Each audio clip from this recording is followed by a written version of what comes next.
Salam sejahtera, terima kasih kerana bersama dengan saya di Nazilin Unity Channel.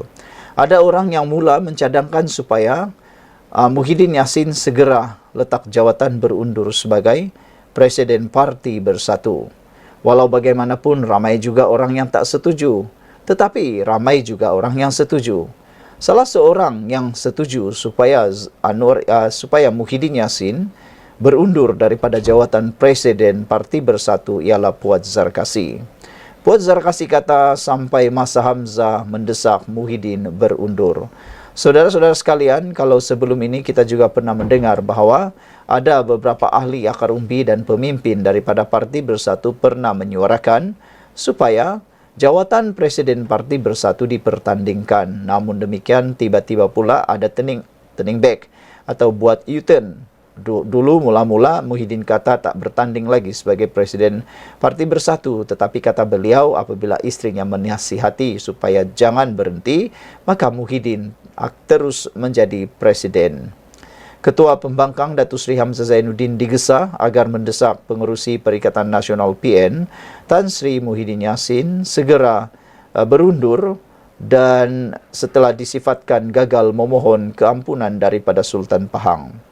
Saudara-saudara sekalian, ada seorang pemerhati politik, penganalisis politik di dalam laman YouTube. Dia kata Muhyiddin ini degil, keras kepala untuk terus meneruskan dan memperjuangkan apa yang beliau rasa betul, iaitu mahu ataupun mempersoalkan mengapa beliau tidak dipanggil di istana walaupun memiliki 115 sokongan ahli parlimen. Menurut pemerhati politik itu, beliau kata Muhyiddin ini dah lupakah bahawa yang melantik dulu dia jadi Perdana Menteri adalah Sultan atau Agung yang sama. Beliau juga bertanya, kenapa Muhyiddin tidak memohon ampun saja daripada Istana Pahang? Bukankah itu lebih mudah daripada terus mengeruhkan keadaan atau terus menegakkan benang yang basah? Namun demikian, apa yang menariknya ialah Puat Zarkasi menyarankan supaya Hamzah Zainuddin segera mendesak Muhyiddin Yassin undur diri daripada pengerusi Perikatan Nasional kerana menurut beliau Muhyiddin sudah gagal memohon keampunan daripada Sultan Pahang. Ahli Majlis Kerja Tertinggi UMNO itu, Datuk Muhammad Puat Zarkasi berkata, kenyataan PN Pahang dan PN Pusat juga bercanggah. PN Pahang telah pun menyatakan sokongan taat setia kepada Istana Pahang. Manakala PN Pusat juga pula bercanggah. Kenapa bercanggah antara Hamzah Zainuddin dan Tuan Ibrahim? Hamzah berkata Bersatu akan teliti dengan halus. Tapi Tuan Ibrahim pula kata semua adun PN Pahang beri sokongan penuh kepada Tengku Mahkota Pahang yang juga Muhyiddin yang mahu Muhyiddin disiasat.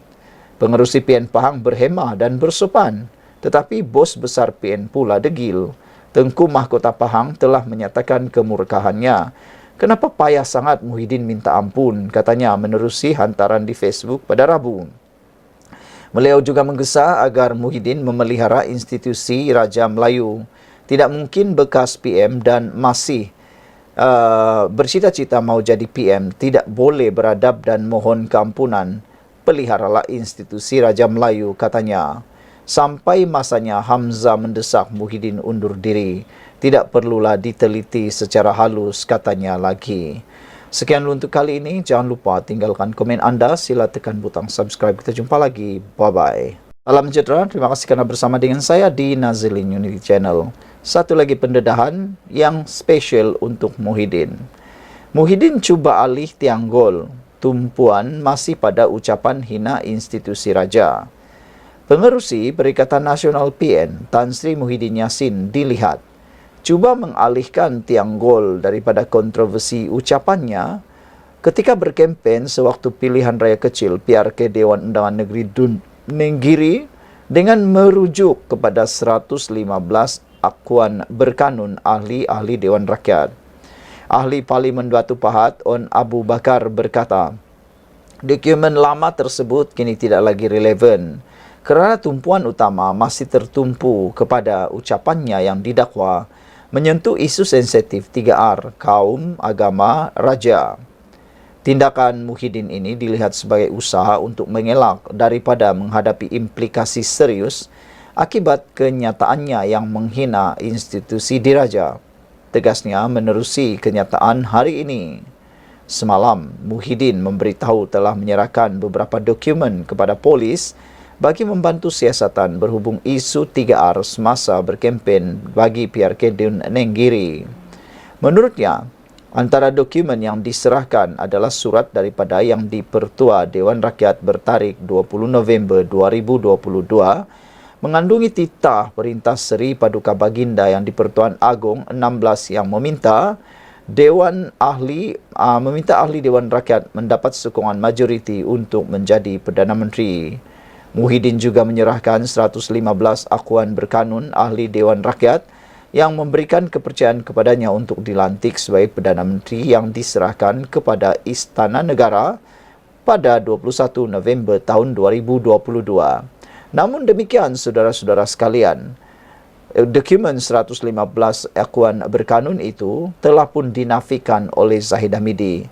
Kata Zahid Hamidi dalam satu kenyataan hari ini, sebenarnya Muhyiddin hanya ada 105 sokongan dan tidak cukup untuk membentuk kerajaan. Kata Zahid Hamidi, 10 daripada SD yang dinyatakan oleh Muhyiddin itu telah pun menandatangani 2 SD. Maknanya berlaku pertindihan sama ada menyokong PN atau menyokong BN. Maknanya itu tidak sah. Bagaimana mungkin 2 orang atau 10 orang ini menyokong 2 pihak? Tidak boleh seperti itu.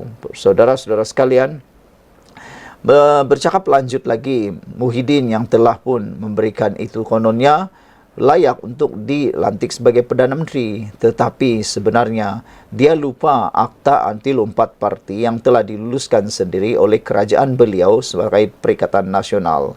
Satu lagi surat akuan penerimaan akuan berkanun daripada Setiausaha Sulit Kanan Baginda Kolonel B. Datu Nazim Muhammad Alim yang mengesahkan beliau menerima dokumen itu jelasnya dalam kenyataan. Mengulas lanjut, On Abu Bakar berkata akuan berkanun yang dirujuk oleh Muhyiddin tidak lagi terpakai dalam konteks semasa. Wakil Rakyat PKR itu menegaskan bahawa pelantikan Datuk Seri Anwar Ibrahim sebagai Perdana Menteri telah disahkan melalui undi percaya di Parlimen sekaligus menjadikan segala dokumen terdahulu tidak lagi relevan dari segi undang-undang dan perlembagaan. Ini paling tepat. Kalau betul Muhyiddin mempunyai sokongan 115 ahli parlimen, kenapa semasa Anwar Ibrahim membuat usul undi percaya dengan berani membuat usul pada diri sendiri untuk diundi? Waktu itu, apa yang terjadi? Anwar Ibrahim mendapat undi lebih daripada layak untuk menjadi kerajaan. Jadi, kalau benar ada yang menyokong Muhyiddin, di mana perginya 115 pengundi tersebut?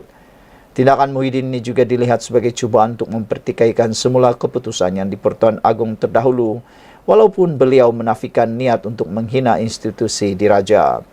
Perkara ini telah mencetuskan kemarahan pelbagai pihak, termasuk Tengku Mahkota Pahang yang dilapor murka atas tindakan yang dianggap memperlekeh tugas Al-Sultan Abdullah ketika menjadi Agong, kata On Bakar lagi. Sekian untuk kali ini. Jangan lupa tinggalkan komen Anda, tekan butang subscribe. Bye-bye. Salam sejahtera. Terima kasih kerana bersama dengan saya di Nazilin Unity Channel. Setelah kalah teruk di PRK Nenggiri, Anwar Musa dipanggil sebagai lebay atau Ustaz LV.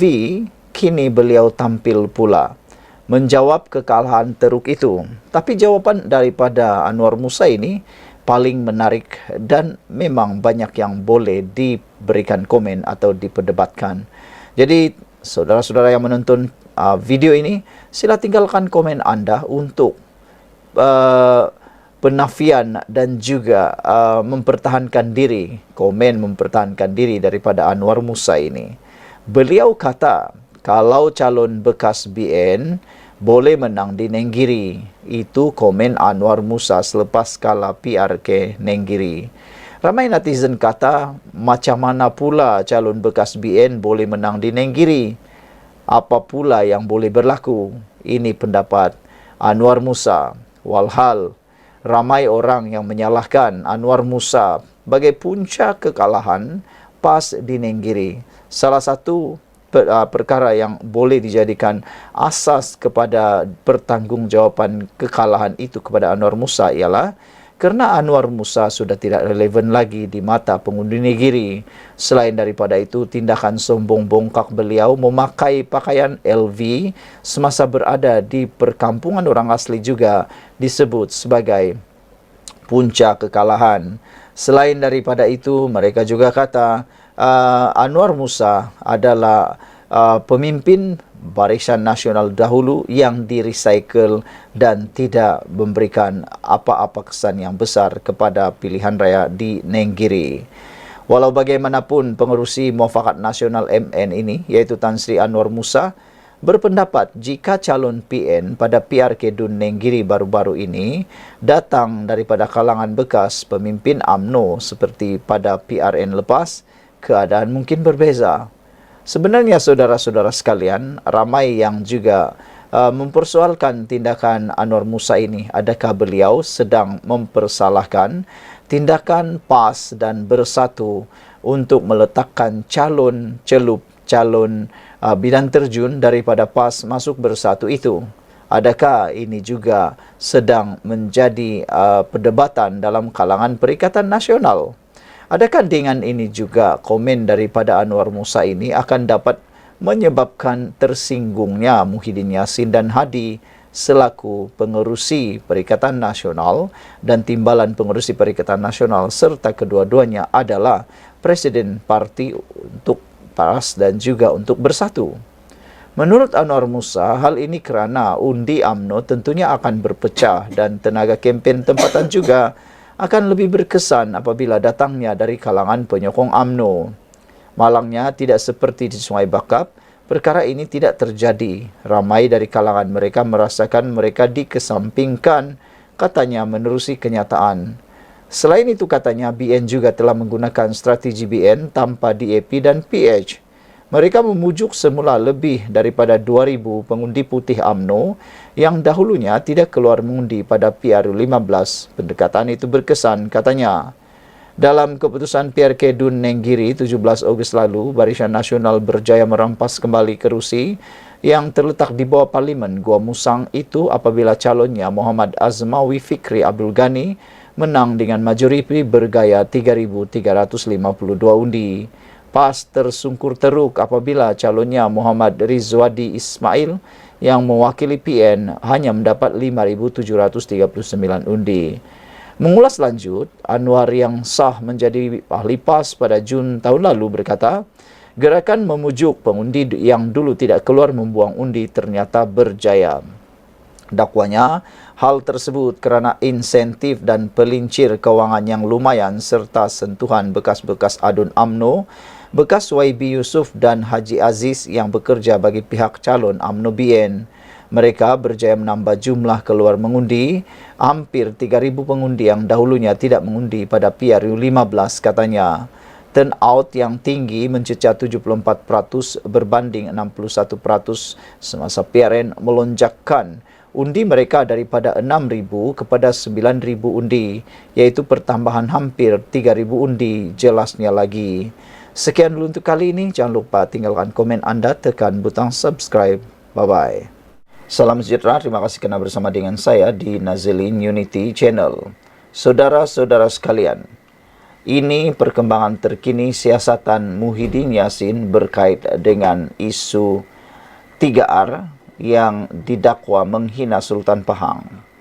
Kini, isu 3R kertas siasatan Muhyiddin telah pun dirujuk kepada pejabat peguam negara. Maknanya, bolehlah kita simpulkan mungkin kertas siasatan Muhyiddin telah pun selesai dan kini tinggal menunggu keputusan dan tindakan lanjut daripada pejabat peguam negara. Kertas siasatan berhubung ucapan pengurusi Perikatan Nasional PN Tan Sri Muhyiddin Yassin yang didakwa menyentuh isu berkaitan kaum, agama dan Raja 3R telah diserahkan kepada pejabat peguam negara hari ini untuk tindakan lanjut. Ketua Polis Negara Tan Sri Razaruddin Hassin berkata, Setakat ini, polis tidak mengambil keterangan daripada 66 saksi bagi membantu siasatan. Oh maaf saya, setakat ini kata Ketua Polis Negara, beliau berkata polis telah mengambil keterangan daripada 66 saksi bagi membantu siasatan. 66 saksi bagi membantu siasatan. 66 orang yang mungkin menyaksikan kempen tersebut, ceramah tersebut, telah pun diambil keterangan oleh pihak polis. Kami juga telah merakam keterangan daripada Tan Sri Muhyiddin dan beliau menjawab semua soalan yang diberikan, kata beliau. Kertas siasatan telah dihantar ke Pejabat Peguam Negara untuk tindakan lanjut, katanya lapor bernama hari ini. Terdahulu, Muhyiddin menerusi kenyataan yang dimuat naik di Facebook hari ini memaklumkan sudah menyerahkan beberapa dokumen kepada polis bagi membantu siasatan berhubung ucapannya semasa berkempen pada pilihan raya kecil PRK Dun Nenggiri baru-baru ini. Muhyiddin berkata, dokumen terbabit diserahkan kepada polis mengambil keterangannya di pejabatnya di Lembaga Pembangunan Pelaburan Malaysia MIDI pada pukul 11 pagi tadi. Sekian dulu untuk kali ini. Jangan lupa tinggalkan komen anda. Apa pula komen anda tentang isu kertas siasatan Muhyiddin ini? Saudara-saudara sekalian, menurut satu laporan yang kita telah terima, menunjukkan bahawa ada 4 kali Muhyiddin seakan-akan telah pun membelakangi Sultan di dalam paparan grafik ini. Muhyiddin penderhaka, kata dalam Harapan Daily. Ucapan dan tindakan Muhyiddin kerap menyinggung Sultan hingga pernah menyebabkan ketegangan hubungan kerajaan dan istana. Pada 29 Julai tahun 2021, timbul duka cita yang di Pertuan Agong Sultan Abdullah. Muhyiddin meneruskan pelanjutan darurat tanpa perbincangan atau berkenan penuh daripada Agung ketika COVID-19. Selain itu, pada 12 September tahun 2023, undang teguran Sultan Selangor. Tindakan Muhyiddin mengeluarkan fatwa haram sekiranya mengundi calon PH ketika PRK Kulai mendapat teguran dari Sultan Selangor. Manakala pada 1 Ogos tahun 2023, Muhyiddin telah membuat ucapan berunsur 3R berhubung berkenaan isu kalimah Allah, walaupun Sultan Selangor telah bertitah larangan mempolitik, membangkit atau membahaskan isu tersebut, melanggar titah Sultan Selangor. Pada 19 Ogos tahun 2024 pula, telah pun mencetuskan murka Tengku Mahkota Pahang dengan didakwa memperlekeh dan mempertikai tugas serta peranan Sultan Pahang Al-Sultan Abdullah ketika baginda menjadi yang di Pertuan Agong ke-16. Tinggalkan komen anda untuk isu kali ini dengan paparan daripada Harapan Daily Muhyiddin penderhaka ini. Kita jumpa lagi. Bye-bye.